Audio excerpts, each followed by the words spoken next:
नमस्कार, मैं हूं पिनास त्यागी। आप देख रहे हैं हमारा खास शो तहकीकात। आपकी जेब में आधार कार्ड मौजूद हो और आपसे कोई आपकी पहचान पूछेगा तो आप झट से क्या करेंगे? अपना आधार कार्ड ढूंढेंगे।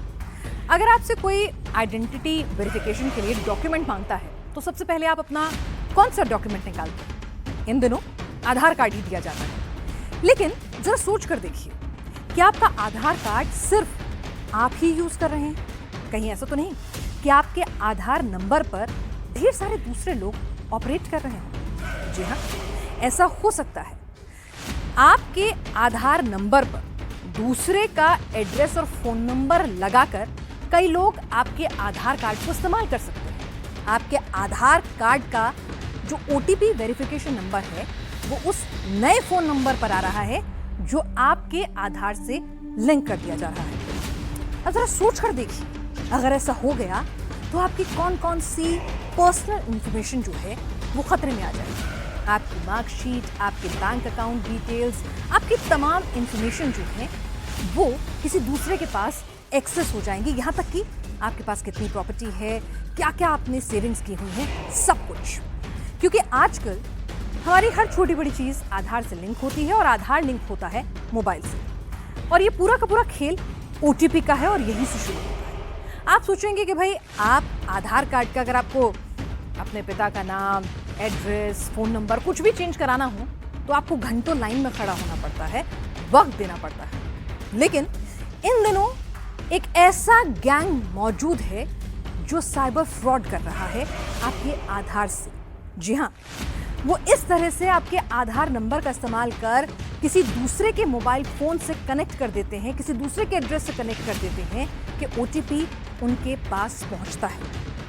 ये जालसाजी वो कैसे करते हैं, किस तरह से अंजाम देते हैं और आधार का इस्तेमाल वो कहां कहां और कौन से गोरख धंधे में करते हैं, आज करेंगे इसी की पड़ताल हमारी तहकीकात की पहली रिपोर्ट।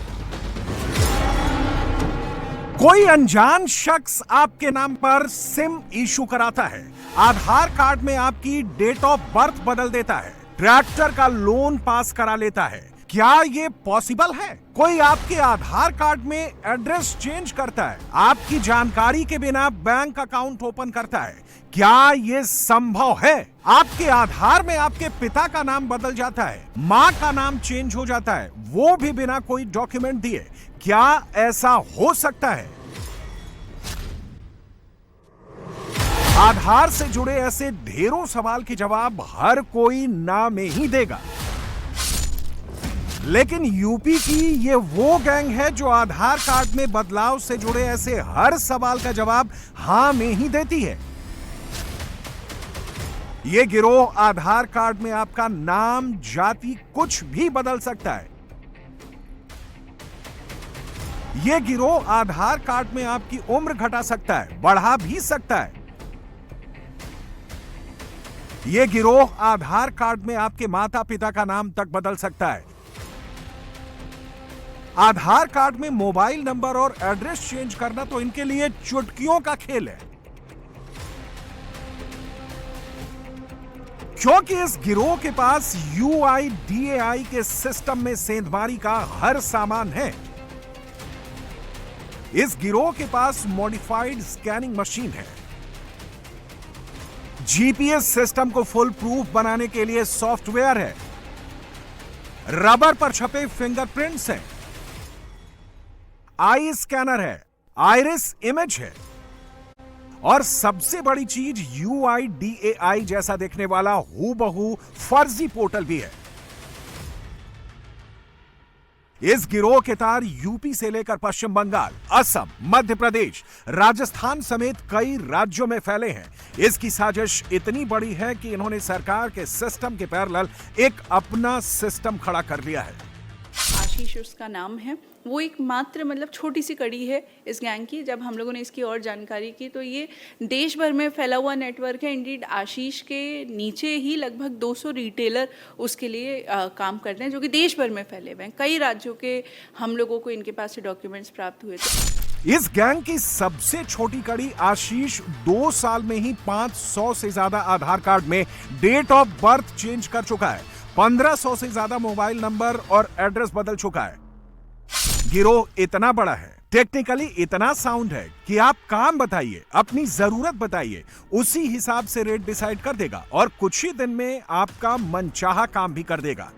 पंचम सिंह वाला जो केस था, इसमें इसने 3,000 रुपये दिए थे क्योंकि इसके अंदर बड़ा बदलाव करना था। 21 साल उम्र कम करानी थी, कोई छोटा मोटा नहीं था, तो उसमें 3,000 रुपये पे किए। अगर आपको किसी भी और कारण के लिए ना बर्थ सर्टिफिकेट वगैरह बनाना है तो ये 500 से 1,000 रुपये में बना देते हैं। डिपेंड करता है कि जो कस्टमर है वो किस कार्य के लिए इनसे ये गलत काम कराना चाह रहा है, उस हिसाब से इनका रेट्स वैरी करता है।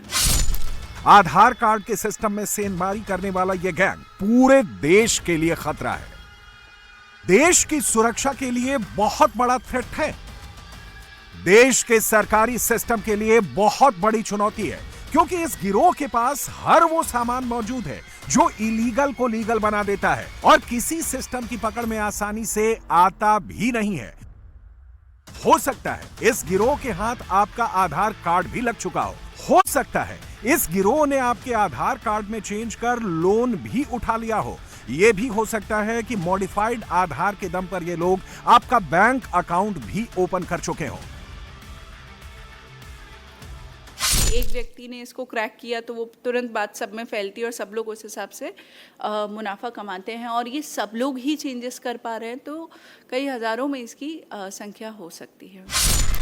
देश के सिक्योरिटी सिस्टम के लिए खतरा बन चुका यह गैंग कहां तक फैला है, देश भर में इसके कितने ऑपरेटर एक्टिव हैं, कितने लाख आधार कार्ड में फर्जी बदलाव ये कर चुके हैं, ये गिरोह कैसे काम करता है, UIDAI के सरकारी सिस्टम को कैसे फेल करता है, आज होगी इसकी पूरी तहकीकात। आप सोच रहे होंगे कि भाई आधार कार्ड में तो बहुत तरह के वेरिफिकेशन होते हैं, आपकी रेटिना आइडेंटिफिकेशन होती है, आपकी उंगलियों के थंब इंप्रेशन लिए जाते हैं, फिर अलग अलग विंडोज पे जाकर आपके डॉक्यूमेंट्स जो हैं उनका मिलान होता है और उसके बाद जाकर कहीं आपका आधार कार्ड इशू होता है, और वो भी आपके घर सरकारी पोस्ट से भेजा जाता है आपके दिए हुए पते पर। जब सब कुछ इतना फुल प्रूफ है तो ये जालसाजी आखिर कैसे हो सकती है? फ्रॉड अगर होगा भी तो किसी भाई एक जगह हो सकता है, सिस्टम हैक होगा तो कोई एक सिस्टम हैक हो सकता है। अब सवाल ये उठता है कि क्या इन हैकर्स ने आधार के पूरे देश के सिस्टम को ही हैक कर रखा है? क्या उनके पास पूरे नेटवर्क का कोई पासवर्ड पहुंच चुका है? देश के पूरे इंफॉर्मेशन सिस्टम में क्या ये हैकर्स सेंध लगा चुके हैं? 1, 2, 20, 30, 40 हजार लोगों की सिक्योरिटी की बात नहीं है। अगर ये मामला इतना संगीन है तो फिर ये मामला पूरे देश की सिक्योरिटी से जुड़ा हुआ है। आखिर ये पूरा का पूरा फ्रॉड, ये जालसाजी देश के सिक्योरिटी सिस्टम के लिए, देश की जनता के लिए कितना बड़ा थ्रेट है? ये जालसाज आखिर कहां कहां ऑपरेट कर रहे हैं, कैसे ऑपरेट कर रहे हैं, किस शहर में एक्टिवेट हैं और कौन इसे चला रहा है? करेंगे अब इसकी तहकीकात। नाम विनोद कुमार। विनोद के पिता पंचम सिंह की जन्म तारीख पहले ध्यान से देख लीजिए। आधार कार्ड में 1 जनवरी 1955 लिखी है। आज के हिसाब से उनकी उम्र 70 साल से ज्यादा है। प्रधानमंत्री जीवन ज्योति बीमा योजना में अप्लाई करने की एज लिमिट 50 साल है, लेकिन कुछ दिन पहले ज्यादा उम्र होने के बाद भी पंचम सिंह का बीमा हो गया। उनके खाते से प्रीमियम की किश्त भी कट गई। आप सोच रहे होंगे कि 70 साल की उम्र में 50 साल की एज लिमिट वाले का इंश्योरेंस कैसे हो गया? यह समझने के लिए दूसरा डॉक्यूमेंट देखिए। इस आधार कार्ड में पंचम सिंह की डेट ऑफ बर्थ 1 जुलाई 1976 लिखी है। इन दोनों में से कोई भी आधार कार्ड फर्जी नहीं है, दोनों UIDAI ने ही जारी किए हैं। अब आप सोच रहे होंगे कि ऐसा कैसे हुआ? एक ही शख्स की 2 डेट ऑफ बर्थ कैसे हो सकती है? 31 साल का अंतर कैसे हो सकता है? आमतौर पर आधार कार्ड में बदलाव के लिए नियम है। किसी भी शख्स को अगर अपनी डेट ऑफ बर्थ चेंज करानी है तो ओरिजिनल बर्थ प्रूफ देना पड़ेगा। Birth certificate, passport, board exam की मार्कशीट जैसे कई डॉक्यूमेंट्स देने होंगे। सरकार की ओर से ऑथराइज आधार सेंटर पर जाना होगा, थंब इंप्रेशन देना होगा। विनोद के बीमार पिता पंचम सिंह कहीं नहीं गए, कोई बर्थ प्रूफ नहीं दिया। विनोद ने घर बैठे ही अपने पिता की उम्र 31 साल कम करा ली। ये सब कैसे हुआ? घर बैठे ही पंचम सिंह की उम्र कैसे घट गई? ये समझने के लिए इस तहकीकात को ध्यान से देखिएगा, क्योंकि पंचम सिंह की तरह आपके आधार में भी ये खेल हो सकता है। आपकी उम्र, पता, नाम कुछ भी बदल सकता है। पंचम सिंह की डेट ऑफ बर्थ चेंज कराने के लिए विनोद ने सबसे पहले आधार फ्रॉड गैंग से कांटेक्ट किया। इस गिरोह से 3000 रुपए में आधार में उम्र कम करने का सौदा तय हुआ। इसके बाद गिरोह ने डॉक्यूमेंट प्रूफ के लिए पंचम सिंह का फर्जी बर्थ सर्टिफिकेट बनाया। फर्जी जन्म प्रमाण पत्र पर राजस्थान के भीलवाड़ा जिले की आसिफ तहसील के नाम पर तैयार किया गया। पंचम सिंह हिंदू हैं। 8 जून 2020 को जारी किए गए बर्थ सर्टिफिकेट में उनके पिता का नाम बदलकर अब्दुल शफीक कर दिया गया। मां का नाम भी नसरीन लिख दिया गया, लेकिन जन्म तारीख वही लिखी थी जो पंचम सिंह के लेटेस्ट आधार कार्ड पर छपी थी। इसी बर्थ सर्टिफिकेट में पंचम सिंह का आधार नंबर भी लिखा हुआ है। हमें कंप्लेन प्राप्त हुई थी कि एक व्यक्ति है पंचम सिंह, जो कि वैसे ज़्यादा बुजुर्ग हैं, पर उन्होंने अपनी उम्र 21 वर्ष कम कराई और PMJJY का लाभ लिया।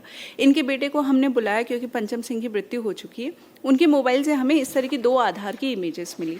आप इसके अंदर क्लियरली देख सकते हैं, सेम आधार नंबर था, नाम पंचम सिंह ही है, परंतु एक में उनकी डेट ऑफ बर्थ 1 जनवरी 1955 है और दूसरे में उनकी डेट ऑफ बर्थ जो है 1 जुलाई 1976 है।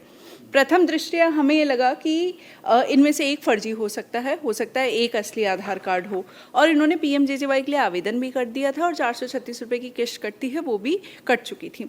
हमने, क्योंकि पंचम सिंह के आधार से मोबाइल नंबर उनके बेटे विनोद का लिंक था, तो हमने आधार पे लॉगिन किया और आधार में अपडेशन हिस्ट्री जब चेक करी तो हम इस बात को लेके भौचक्के रह गए थे कि आधार के मूल डेटाबेस में 21 वर्ष उम्र कम करी गई है। पंचम सिंह छोटा सा सैंपल हैं। आधार फ्रॉड गैंग ने हजारों आधार कार्ड में मनमाने बदलाव कर दिए हैं। UIDAI के सिस्टम के पैरेलल अपना अलग सिस्टम खड़ा कर दिया है। यह गिरोह कितना बड़ा है इसका अंदाजा एक सैंपल से लगा लीजिए। संभल पुलिस ने इस गिरोह के 4 मेंबर आशीष, रौनक, धर्मेंद्र, कासिम को अरेस्ट किया है। आशीष के नीचे कुल 200 लोग आधार कार्ड अपडेशन के काम में जुटे थे। आशीष अभी तक 1.5 साल में ही 1500 मोबाइल नंबर फर्जी तरीके से अपडेट कर चुका है। 400 से ज्यादा डेट ऑफ बर्थ फर्जी डॉक्यूमेंट के जरिए बदल चुका है। ये जो व्यक्ति जिसे हमने पहले जेल भेजा, आशीष उसका नाम है, वो एक मात्र मतलब छोटी सी कड़ी है इस गैंग की। जब हम लोगों ने इसकी और जानकारी की तो ये देश भर में फैला हुआ नेटवर्क है। इंडीड आशीष के नीचे ही लगभग 200 रिटेलर उसके लिए काम करते हैं, जो कि देश भर में फैले हुए हैं। कई राज्यों के हम लोगों को इनके पास से डॉक्यूमेंट्स प्राप्त हुए थे। बरामदगी में कंप्यूटर सिस्टम्स थे, बरामदगी में जो आधार की normal scanning, fingerprint scanning machines होती है, मंत्रा डिवाइसेस, वो थे। हमें बहुत सारे मॉडिफाइड स्कैनिंग डिवाइसेस उनके पास से बरामद हुए। हमें इस तरह की बहुत सारी आंखों की इमेजेस, जिन्हें आइरिस इमेजेस कहा जाता है, वो बरामद हुई। जैसे इस पे किसी KM अनु का नाम लिखा है। और उसके अलावा भी जो, क्योंकि अब सारी चीज़ें सील हो चुकी हैं, तो ये इस तरह के हमें मॉडिफाइड डिवाइसेस प्राप्त हुए थे। सवाल ये है कि ये गिरोह काम कैसे करता है? UIDAI के सिक्योर सिस्टम में इस गैंग ने सेंधमारी कैसे की? कैसे ये देश की सिक्योरिटी के लिए खतरा बन गए? पहले UIDAI का तरीका समझ लीजिए, फिर इस गैंग की मॉडस ऑपरेंडाइज आपको समझाते हैं।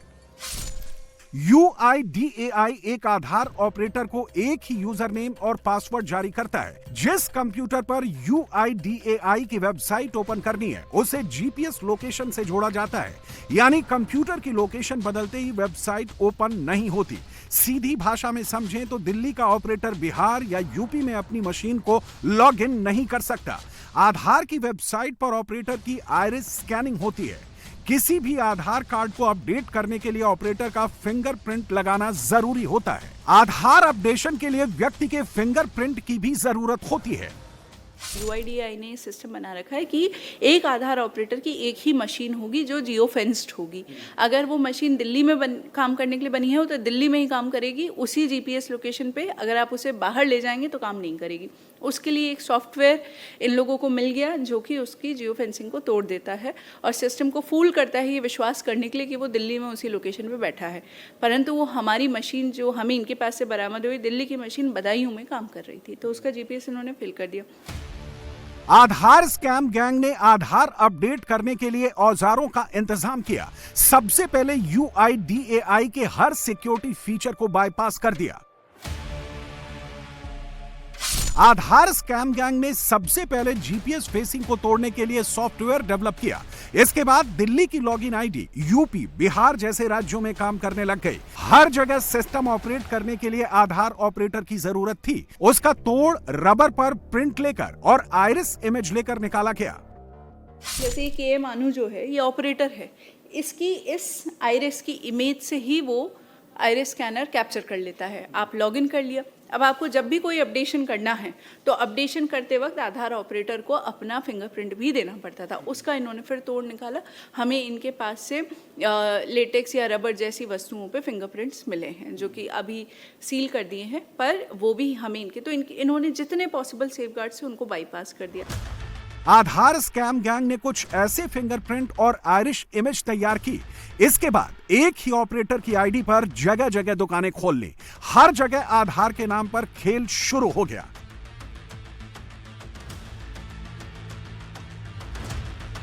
UIDAI सिस्टम के सिक्योरिटी फीचर्स को बाईपास करने से भी गैंग का काम नहीं चला, क्योंकि हर किसी के पास आइरिस इमेज और फिंगरप्रिंट पहुंचाना मुश्किल काम था। इसलिए आशीष जैसे लोगों ने अपना गिरोह बनाना शुरू कर दिया। सबसे पहले UIDAI के पैरेलल अपना सिस्टम डेवलप किया।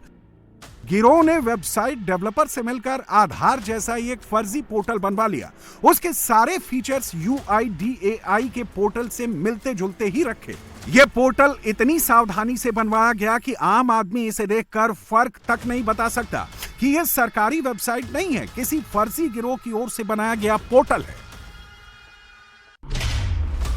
आधार स्कैम गैंग ने पोर्टल पर लॉगिन आईडी और पासवर्ड क्रिएट कर अलग अलग गांव कस्बों में इसे रिटेलर्स को बांट दिया और आधार में स्कैम का गोरखधंधा गांव गांव शहर शहर शुरू हो गया। यह गिरोह पूरी सावधानी से आगे बढ़ता रहा, पूरे देश में अपना गोरखधंधा फैलाने में लगा रहा। पूरा गिरोह 4 सिस्टम में बंटकर काम करने लगा। इस गिरोह में सबसे ऊपर आधार ऑपरेटर होता है, जिसकी सरकारी आईडी और पासवर्ड को पूरा गिरोह यूज करता है। इसके अलावा वेबसाइट डेवलपर होता है, जो आधार जैसी फर्जी वेबसाइट बनाकर देता है और जरूरत के हिसाब से उसे मॉडिफाई करता है। आधार ऑपरेटर के साथ वेंडर होते हैं, इनके पास असली ऑपरेटर के फिंगरप्रिंट और आइरिस इमेज होती है। वेंडर अपने नीचे ज्यादा से ज्यादा रिटेलर्स तैयार करता है। ये रिटेलर लोगों के आधार अपडेशन के नाम पर वसूली करते हैं। इनका क्या है, इन्होंने एक लुक अलाइक आधार पोर्टल तैयार किया। तो ये पोर्टल रहता है, this is owned by vendor, मतलब इनकी भाषा में इसे कहते हैं वेंडर। में वेंडर डेवलपर वेंडर या डिस्ट्रीब्यूटर उसे कहेंगे, वो ओन करता है पोर्टल को। वो इसे बनवाता है डेवलपर से। डेवलपर इनको जो जिस तरह का ये चाहते हैं, आधार का पोर्टल चाहेंगे तो वो, बर्थ सर्टिफिकेट का पोर्टल चाहेंगे, जैसा आप चाहें वो डेवलपर इन्हें एक फीस लेके बना के देता है। वेंडर क्या करता है, इसे अपने रिटेलर्स में बांट देता है। रिटेलर्स वो लोग हैं जो कि गांव-गांव, अलग-अलग शहर में, अलग-अलग राज्यों में इनके अंडर हैं। हमारा जो वेंडर या डिस्ट्रीब्यूटर था वो था आशीष। उसके अंडर जो है 200 करीब लोग रिटेलर्स थे। उनको ये पोर्टल की सुविधा देता है और उनको सबको अपना लॉगिन आईडी और पासवर्ड देता है कि ए का अपना लॉगिन आईडी पासवर्ड, बी का अपना। और इन लोगों को जब ये आईडी पासवर्ड डालते हैं, फिर इन लोगों को एक रिचार्ज कराना पड़ता है। जैसे मान लो अनुमानित ही बता रही हूँ कि 500 रुपये में 10 रिचार्ज अलाउड, 10 अपडेशन अलाउड है। उसके बाद वो पोर्टल आपका काम करना बंद कर देगा। फर्दर सेवाओं के लिए आपको वापस रिचार्ज कराना होगा। ये जो रिटेलर है, रिटेलर के पास लुक अलाइक पोर्टल है। रिटेलर क्या करता है कि गांव में जाके उस व्यक्ति की सारी डिटेल्स लेगा, वहीं पे जो मंत्रा की स्कैनिंग डिवाइसेस होती हैं उससे थंब इम्प्रेशन ले लेगा। अब वो थंब इम्प्रेशन इमेज के जरिए आएगी वेंडर तक। रिटेलर्स के पास फर्जी पोर्टल के लॉगिन आईडी और पासवर्ड पहुंचने के बाद पूरा खेल जोर शोर से शुरू हो गया। रिटेलर लोगों से मनमानी रकम वसूलने लग गए। रिटेलर्स लोगों के घर जाकर ही आधार अपडेट से जुड़े फिंगरप्रिंट तक ले लेते थे। इसके बाद आधार अपडेट किया जाता था। पूरा सिस्टम कैसे काम कर रहा था समझ लीजिए। रिटेलर फर्जी आधार पोर्टल पर लोगों के thumb impression, iris image upload करते। आधार कार्ड में क्या अपडेट कराना है वो भी इसी पोर्टल पर अपलोड किया जाता। फर्जी UIDAI पोर्टल के जरिए ये डिटेल्स वेंडर तक पहुंचती।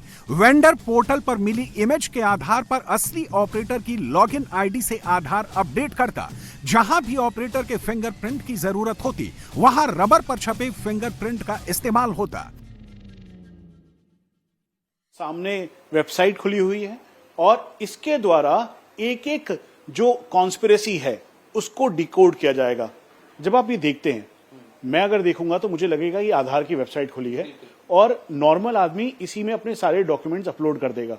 जो ये एजेंट हैं जिन्हें आप डेवलपर कहते हैं कोड लैंग्वेज में, जो स्कैमर्स हैं, वो इसी का इस्तेमाल कर रहे थे।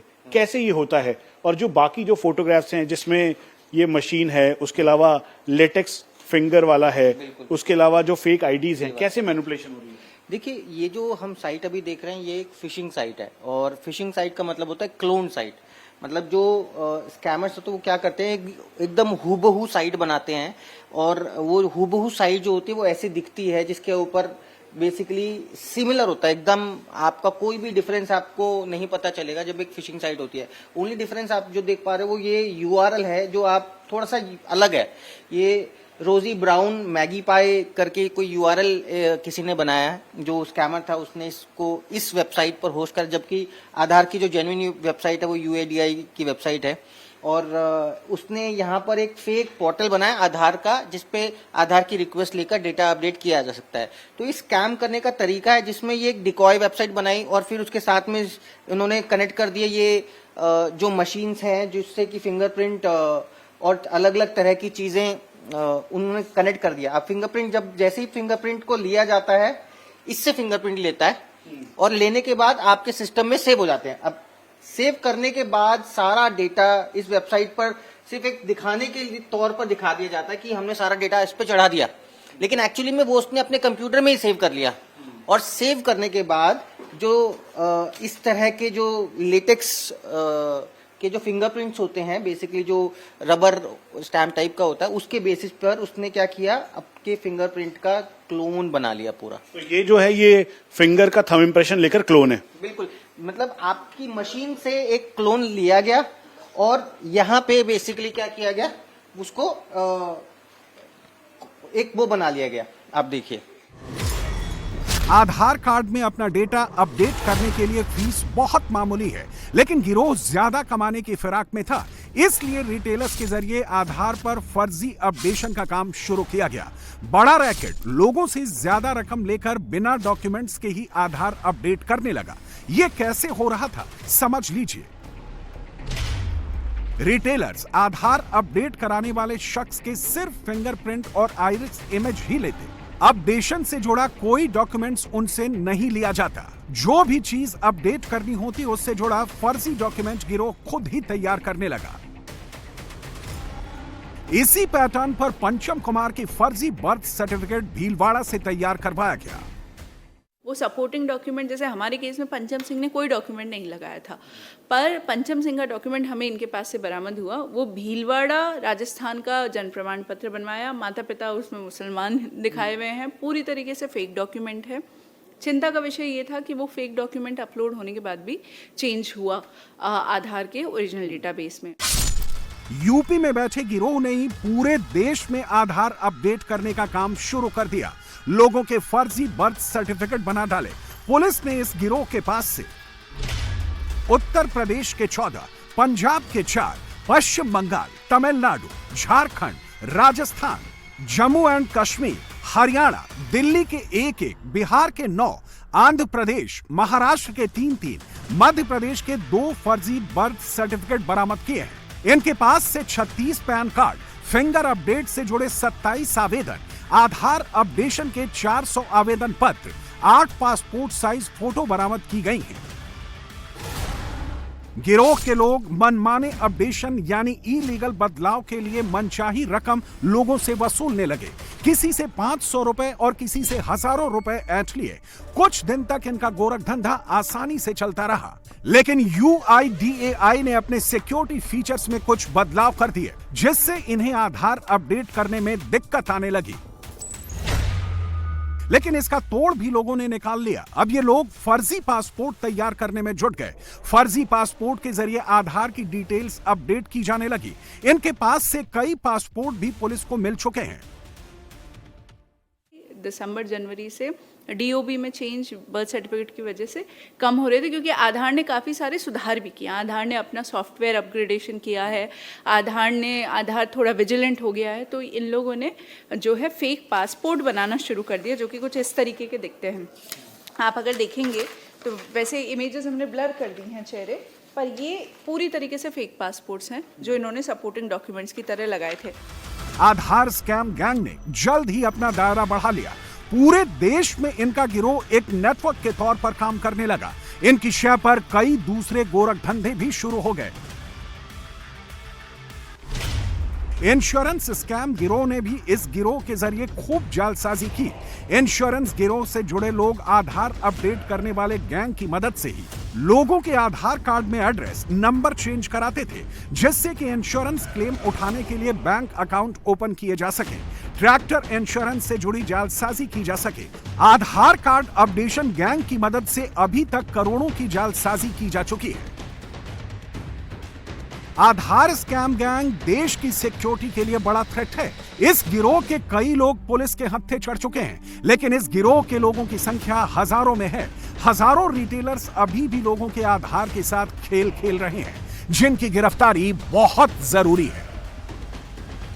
आपके व्हाट्सएप, इंस्टाग्राम, टेलीग्राम पर अचानक से मैसेज टोन बजती है। एक अनजान नंबर से या तो कोई इमेज हो सकती है, PDF हो सकती है, कोई वेडिंग कार्ड हो सकता है, या फिर कोई डॉक्यूमेंट हो सकता है। जाहिर सी बात है, आपके मन में भी उतावलापन जागेगा कि भाई आखिर किसी ने क्या भेजा है, अनजान नंबर से ये कौन सा PDF आया है और इसमें है क्या। आप भी सोचेंगे इस मैसेज को क्लिक किया जाए और इसे ओपन किया जाए, लेकिन यही उतावलापन आपको कंगाल कर सकता है। सावधान हो जाइए, क्योंकि साइबर फ्रॉड में ठगी का एक बिल्कुल नया वेरिएंट आया है, जो आपको इसी तरह से अनजान नंबर से PDF या फिर वीडियो, फोटो भेजता है। और इतना ही नहीं, कई बार तो बाकायदा फोन करके पूछेगा कि आपको डॉक्यूमेंट भेजा है, फोटो भेजी है, देखी क्या, पहचाना क्या, ये कौन है। आखिर स्कैमर्स कैसे कर रहे हैं ऑपरेट इस नए टूल के जरिए, करते हैं इसकी पता।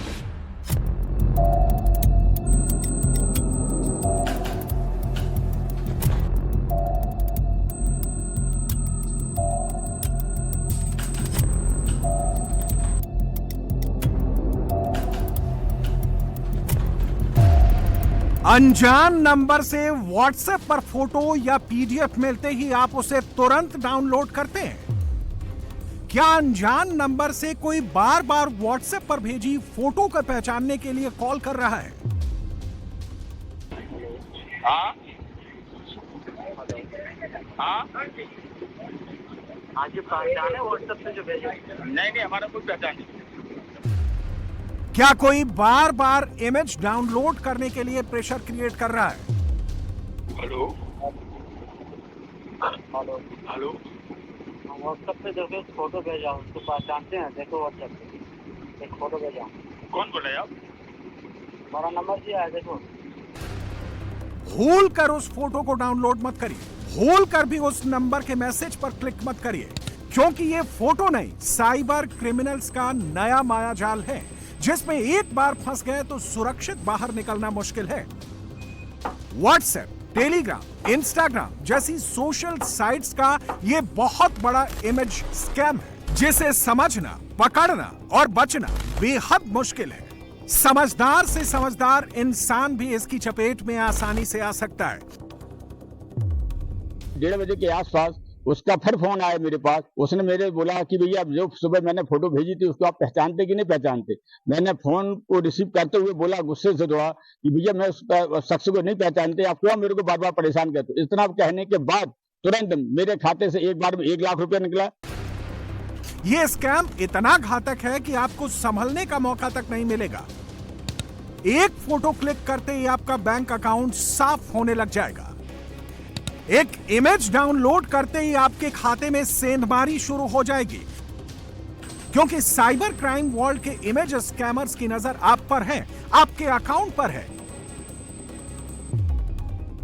ये स्कैमर्स भोले भाले अंदाज में सरल तरीके से कॉल करते हैं, बिना देरी किए, ज्यादा लंबी बात और बिना इंट्रोडक्शन के आपको इमेज पहचानने को कहते हैं और फिर घात लगाकर इंतजार करते हैं कब आपकी उंगली उस तस्वीर को छुए।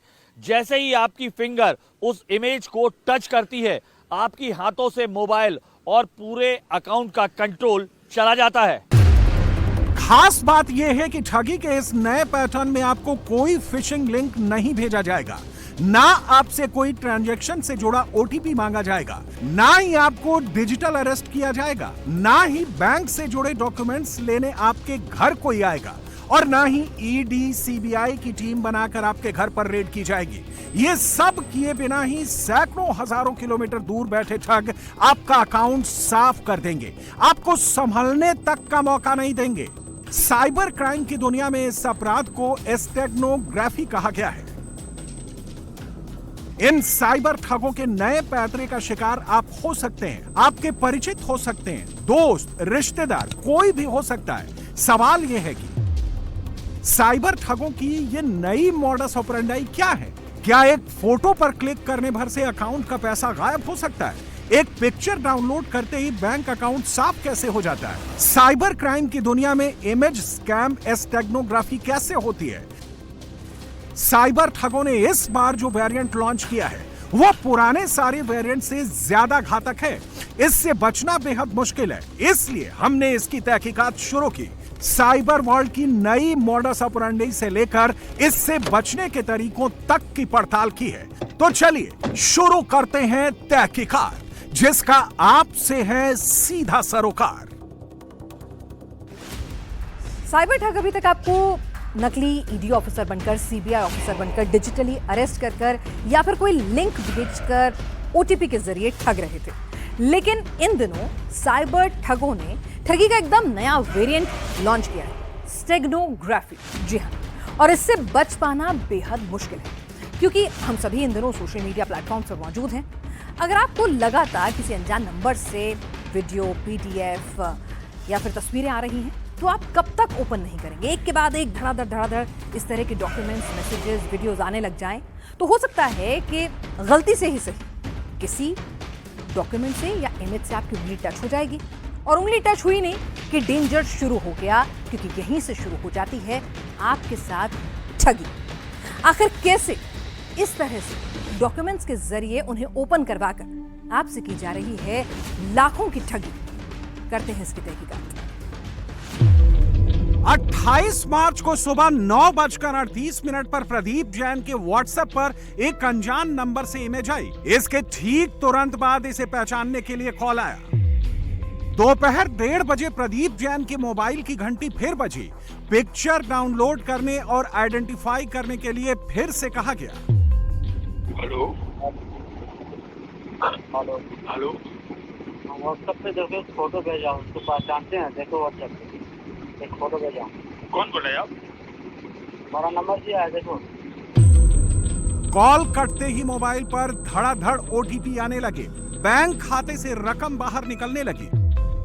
9:38 से लेकर दोपहर 1:49 यानी 241 मिनट में उनके खाते से 2,01,000 रुपए पार हो गए। प्रदीप जैन के खाते से पहले 1 लाख रुपए निकाले गए। हैदराबाद में विशाल नाम के शख्स के खाते में रकम ट्रांसफर हुई। ठीक थोड़ी देर बाद 1,01,000 रुपए का दूसरा ट्रांजैक्शन हुआ। यह रकम जन्नातुन बीवी के खाते में ऑनलाइन जमा की गई। मेरे खाते में कुल 2,01,200 रुपए था। सब उसने 200 रुपए छोड़े हैं, बाकी पूरा पैसा उसने निकाल लिया। यह रकम ज्यादा भी हो सकती थी। ठगी की रकम लाखों की जगह करोड़ में भी हो सकती थी। लेकिन प्रदीप जैन के बैंक अकाउंट में सिर्फ 200 रुपए बचे, इसलिए नुकसान का आंकड़ा 2,01,000 ही पहुंच सका। जबलपुर के प्रदीप जैन को जैसा कॉल आया, जैसी इमेज भेजी गई, वो आपको भी भेजी जा सकती है। यह किसी वेडिंग कार्ड या पीडीएफ फॉर्मेट में हो सकती है, किसी सरकारी ऑर्डर की फर्जी कॉपी के तौर पर ऐसा हो सकता है। होली दिवाली की ग्रीटिंग्स के जरिए भी ऐसा जाल बिछाया जा सकता है। किसी गेम के एपीके के तौर पर भी ऐसा लिंक भेजा जा सकता है। ऐसी तस्वीर पीडीएफ आपके मोबाइल पर आए, आप लाखों रुपए गंवा दें, उससे पहले वो तस्वीर देख लीजिए जो जबलपुर के प्रदीप जैन को मिली। दिखने में यह तस्वीर बहुत साधारण है, इसमें कुछ भी गलत आपको नजर नहीं आएगा, लेकिन इस तस्वीर के बैकग्राउंड में छिपा हुआ है ऐसा जाल जो आपको कर देगा कंगाल। साइबर क्राइम की दुनिया में इस तस्वीर के पीछे छिपे मायाजाल को एस्टेग्नोग्राफी का नाम दिया गया है, जो साइबर क्राइम की दुनिया का लेटेस्ट वेरिएंट है। साइबर ठगों की भेजी तस्वीर के पीछे एक ऐसा हिडन लिंक होता है जो कुछ ही मिनट में आपको कंगाल बना देता है। यह कैसे होता है, यह जानने के लिए जबलपुर के प्रदीप जैन की बात ध्यान से सुनिए। पहले जब सुबह 8:30 बजे करीब मेरे पास एक कॉल आया कि उसने बोला कि भैया आपको मोबाइल पे मैंने एक फोटो भेजी है, आप उसको डाउनलोड करके बताइए कि आप इस शख्स को पहचानते हैं कि नहीं पहचानते हैं। तो मैंने करीब 1.5 घंटे बाद उस मंदिर से आने के बाद 1.5 घंटे बाद मैंने नेट चालू किया और मोबाइल खोला। मोबाइल खोलते ही वो फोटो डाउनलोड हुई और डाउनलोड होते ही मेरा मोबाइल पूरा हैंग हो गया। मेरा मोबाइल का पूरा संचालन सामने वाले के हाथ में चला गया। उसने इस तरीके से करके पहले मेरे खाते में 1 रुपया जमा किया, फिर धीरे धीरे उसने कई मिस कॉल आए, मैंने उसके मिस कॉल को कोई जवाब नहीं दिया। फिर करीब 1:30 बजे के आसपास उसका फिर फोन आया मेरे पास। उसने मेरे बोला कि भैया जो सुबह मैंने फोटो भेजी थी उसको आप पहचानते कि नहीं पहचानते। मैंने फोन को रिसीव करते हुए बोला गुस्से से थोड़ा कि भैया मैं उस शख्स को नहीं पहचानते, आप क्यों मेरे को बार बार परेशान करते हो। इतना कहने के बाद तुरंत मेरे खाते से एक बार में 1 लाख रुपया निकला और एक बार में 1,01,000 रुपया निकल गया। जब मैंने तुरंत मोबाइल पे ई पासबुक खोली, तुरंत मैं बैंक गया और बैंक जाने के बाद पहले नंबर मैंने बैंक को 1 पे खाता कराया। प्रदीप जैन को जो इमेज भेजी गई उसके बैकग्राउंड में एक हिडन लिंक छिपा था जिसे वो समझ नहीं पाए। जैसे ही उन्होंने पिक्चर क्लिक की उनका फोन हैक हो गया। तुरंत ही उनके मोबाइल में कस्टमर सपोर्ट नाम की एक एप्लीकेशन भी डाउनलोड हो गई और एप्लीकेशन डाउनलोड होते ही ठगी का पूरा खेल शुरू हो गया। प्रदीप जैन कुछ समझ नहीं पाए, तस्वीर को इग्नोर कर दिया, लेकिन उन्हें यह इल्म नहीं था कि फोटो पर क्लिक करके वो फंस चुके हैं। इसके बाद उनके व्हाट्सएप पर इनबॉक्स में कुछ डॉट्स भेजे जाने लगे। ये डॉट्स सिर्फ ये चेक करने के लिए भेजे गए कि प्रदीप जैन ऑनलाइन हैं या नहीं, क्योंकि फोन को रिमोट पर लेने के लिए प्रदीप जैन का ऑनलाइन होना बहुत जरूरी था। ये कस्टमर सर्विस नाम से ऐप है, तो जैसे ये पापा ने इंस्टॉल किया इसी के माध्यम से पूरा एक्चुअली उसको पूरी स्क्रीन मिररिंग हुई है। और दूसरी चीज एक व्हाट्सएप में जो इमेज के नीचे उसने क्या डॉट भेज रहा था, हर डॉट एवरी डॉट की जो टाइमिंग है और जो मैंने ओटीपी की टाइमिंग थी वो मैंने ऑब्जर्व करी। तो मैंने ये फाइंड आउट किया कि मतलब ओटीपी की टाइमिंग और डॉट की टाइमिंग एग्जैक्टली में कांस्टेंट डिफरेंस आ रहा है। सो मतलब इसका ये मतलब हो रहा है कि हर डॉट जैसे ही उसको ओटीपी चाहिए रहता है तो वो डॉट भेजता था व्हाट्सएप में, उस डॉट से उस ऐप पे ट्रिगर होता था, ऐप जाता था बैंक के सर्वर में और वहां से फिर ओटीपी रिसीव हो रहा था। तो ये पूरी चीज उस ऐप के थ्रू हो रही थी। Pradeep Jain online banking use नहीं करते, लेकिन उनका मोबाइल एक्सेस कर 28 मार्च को ऑनलाइन बैंकिंग शुरू की गई। प्रदीप जैन के मोबाइल का कंट्रोल ठगों के पास जा चुका था। उनके फोन पर आने वाले कॉल और मैसेज भी ठगों के पास सीधे पहुंच रहे थे। शातिर ठगों ने पहले उनके खाते में 1 रुपया भेजकर चेक किया। कैनरा बैंक की ओर से प्रदीप जैन को वेरिफिकेशन कॉल किया गया। फंड ट्रांसफर के लिए किया गया कॉल ठगों ने ही रिसीव किया और वेरीफाई भी कर दिया। प्रदीप जैन के मोबाइल पर आए ओटीपी भी ठगों के पास पहुंच गए। साइबर ठगों ने अकाउंट का कंट्रोल अपने पास लेकर डेबिट कार्ड को हॉट लिस्ट यानी ब्लॉक कर दिया, जिससे कि प्रदीप जैन किसी भी तरह बैंक खाते में पड़ी रकम को निकाल ना सकें, इस्तेमाल ना कर सकें। इसके बाद उनके फोन पर ओटीपी आने लगे। लगातार 2 ट्रांजैक्शन कर 2,01,000 रुपए निकाल लिए गए। मेरे से ओटीपी पाके कुछ भी नहीं मांगी, नहीं कुछ भी नहीं मांगी ओटीपी। उसने बैंक वालों से ओटीपी लगा के कैसे बैंक वालों ने दे दिया और ओटीपी खुद चालू करके इंटरनेट बैंकिंग मेरी चालू करा ली। इंटरनेट बैंकिंग चालू करा के पैसा विड्रॉल कर लिया पूरा। जैसे ही बैंक से फंड ट्रांसफर के मैसेज आने शुरू हुए, प्रदीप जैन एक्टिव हो चुके थे। तुरंत दौड़कर बैंक पहुंचे, लेकिन तब तक रकम पार हो चुकी थी। उनकी गाड़ी कमाई ठगों के चंगुल में जा चुकी थी। उन्होंने बैंक से लेकर व्हाट्सएप तक, साइबर क्राइम तक और पुलिस तक शिकायत की, लेकिन तब तक बहुत देर हो चुकी थी। आमतौर पर ठगी की रकम को म्यूल अकाउंट्स में ट्रांसफर किया जाता है। रकम को बचाने के लिए ठग अलग अलग अकाउंट्स में पैसे ट्रांसफर कर 25-26 लेयर तैयार करते हैं, जिससे कि रकम को फ्रीज होने से बचाया जा सके। लेकिन इस केस में दूसरा पैटर्न अपनाया गया। ठगों ने 28 मार्च को ही कैनरा बैंक में अपना अकाउंट ओपन किया। यह अकाउंट वर्चुअली ओपन किया गया। ठगों की रकम डेबिट कार्ड के जरिए हैदराबाद के एटीएम के बाहर निकाली गई। मैंने थोड़ा रिसर्च करी तो ये पता लगा कि जो फ्रॉड वाले स्कैमर का जो अकाउंट है उसने भी पर्पसली कैनरा बैंक में ही खाता खोला।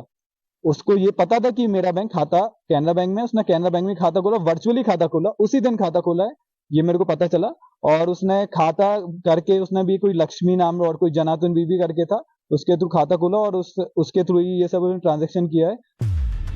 सवाल यह है कि किसी image, wedding card, PDF file या एपीके से आखिर मोबाइल का कंट्रोल कैसे चला जाता है? अकाउंट्स की डिटेल कैसे ठगों तक पहुंच जाती है? अब वो समझ लीजिए।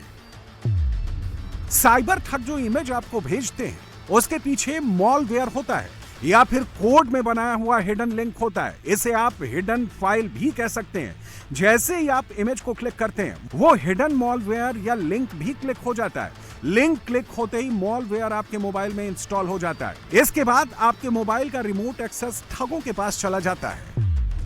हमें नए नए नंबरों से मैसेज आते हैं, चाहे वो स्पैम मैसेज हो, चाहे साइबर क्रिमिनल्स हो। अनफॉर्चुनेटली जो साइबर क्रिमिनल्स हैं वो इस चीज का फायदा उठाते हैं। अब आपने मुझसे पूछा है काम कैसे करता है। स्टेनोग्राफी देखिए, ये कला है जिसको पहले के जमाने में ज्यादा इस्तेमाल किया जाता था। जब हम कुछ डिक्टेट करते थे तो जल्दी से नोट डाउन करने की कला को स्टेनोग्राफी बोलते थे। अब ये जो है ये एक नॉर्मल लैंग्वेज नहीं है, ये एक साइन लैंग्वेज की तरह काम करती है। तो इसे कोई भी आम आदमी देखेगा तो पहचान नहीं पाएगा। लेकिन साइबर क्रिमिनल्स वो बहुत क्रिएटिव हैं, उनकी आदत है नई नई चीजों को लेकर कैसे साइबर क्राइम किया जाए। तो स्टेनोग्राफी को लेते हैं, इसमें अलग अलग जो स्पाईवेयर, मैलवेयर हो, जो ट्रोजन हो, ये सारी ऐसी चीजें, अगर मैं सिर्फ सरल भाषा में बोलूं, ये सारी ऐसी चीजें साइबर क्रिमिनल्स इस्तेमाल करते हैं कि आपके फोन का डेटा, आपके फोन का एक्सेस उनको मिल सके। जैसा कि अभी इन्होंने एक एग्जांपल दिखाया, जैसे ही एक पिक्चर डाउनलोड करी उसके अंदर एक मैलवेयर था जिसकी वजह से वो अपने आप डाउनलोड हो गया और ऑटोमेटिकली आपके फोन का डेटा अपने आप साइबर क्रिमिनल के पास आ गया। तो स्टेनोग्राफी के जरिए ये अलग अलग, जैसे मेल हो गई, आपके फोन ऐप्स हो गए, अलग अलग तरीकों से ये मैलवेयर को और ट्रोजन को डालते हैं, जिससे आपका सारा का सारा डेटा साइबर क्रिमिनल्स के हाथ में आ जाता है। ठगों के पास जैसे ही आपके मोबाइल का कंट्रोल जाता है, पूरी डिटेल्स और डेटा भी पहुंच जाता है। वो सीधे आपके बैंकिंग मोबाइल नंबर और अकाउंट का इस्तेमाल करना शुरू कर देते हैं। मोबाइल नंबर का इस्तेमाल कर आम तौर पर इंटरनेट बैंकिंग शुरू करते हैं या फिर इंटरनेट बैंकिंग का पासवर्ड चेंज कर देते हैं। इंटरनेट बैंकिंग के लिए इस्तेमाल होने वाले ओटीपी भी उन्हें आसानी से मिल जाते हैं। और वो देखते हैं कि हम लोगों को क्या समझा रहे हैं। क्योंकि हमने सारी चीजें उनको समझा दी कि किसी लिंक को मत खोलना, कोई डिजिटल अरेस्ट कुछ नहीं होता है, किसी भी कोई इनाम के चक्कर में मत आना। ये सारी जो मोडास ऑपरेंडी है इसको वो ध्यान से देखते हैं। फिर इन्होंने एक नया मोडास ऑपरेंडी चुना कि अभी तक किसी ने ये नहीं कहा होगा कि फोटो खोलने से ऐसा हो सकता है। तो अब ये साइबर ठग है वो नए पैतरे का इस्तेमाल कर रहे हैं कि जो लिंक है उसको डायरेक्ट ना भेज के किसी अन्य रूप में हिडन करके भेज दें और लोगों को अपने साइबर ठगी का शिकार बना लें। इस बार साइबर ठगों ने व्हाट्सएप एंड्रॉयड सिस्टम की सिक्योरिटी को ब्रीच किया है। ऐसा आपके साथ भी हो सकता है। कोई क्यूआर कोड स्कैन करते ही आपका मोबाइल हैक हो सकता है। किसी पिक या पीडीएफ फाइल को टच करते ही आप मोबाइल से कंट्रोल खो सकते हैं।